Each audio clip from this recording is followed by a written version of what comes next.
தற்போதைய அண்மை செய்தியை பார்த்துக் கொண்டிருக்கிறோம். மயிலாடுதுறை செங்கோட்டை பயணிகள் ரயில் 8 தினங்களுக்கு திண்டுக்கல் மதுரை வழியாக செல்லாது என்று அறிவிக்கப்பட்டுள்ளது.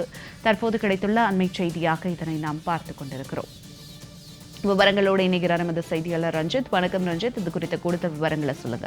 நிச்சயமாக ஜெனி. அதாவது பராமரிப்பு பணி காரணமாக மயிலாடுதுறை செங்கோட்டை இடையே இயக்கப்பட்டு வரும் ரயில் சேவையில் 8 தினங்கள் மாற்றம் செய்யப்பட்டுள்ளதாக தெற்கு ரயில்வே அறிவிப்பு ஒன்றை வெளியிட்டுள்ளது.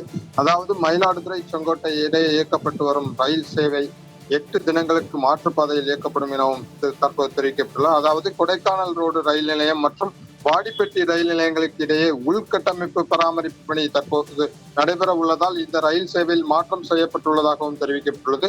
அதாவது மயிலாடுதுறையிலிருந்து செங்கோட்டைக்கு வருகின்ற 4, 8, 11, 15, 18, 22, 25, 29 ஆகிய தேதிகளில் புறப்படும் ரயிலானது திருச்சிராப்பள்ளி, புதுக்கோட்டை, காரைக்குடி, சிவகங்கை, மானாமதுரை, விருதுநகர் வழியாக மாற்றுப்பாதையில் செங்கோட்டைக்கு இயக்கப்படும் எனவும் தெரிவிக்கப்பட்டுள்ளது. இதன் காரணமாக இதற்கு முன்பு சென்று கொண்டிருந்த மணப்பாறை, திண்டுக்கல், கொடைக்கானல் ரோடு, மதுரை ஜங்ஷன், திருப்பரங்குன்றம், திருமங்கலம், கள்ளிக்குடி உள்ளிட்ட ரயில் நிலையங்களுக்கு மயிலாடுதுறை செங்கோட்டை ரயிலானது செல்லாது எனவும் அதற்கு தகுந்த முன்னேற்பாடுகளை பயணிகள் செய்து கொள்ளுமாறும் தெற்கு ரயில்வே தெரிவித்துள்ளது குறிப்பிடத்தக்கது. ஜென்னி, தங்களுடைய விரிவான தகவலுக்கு நன்றி ரஞ்சித்.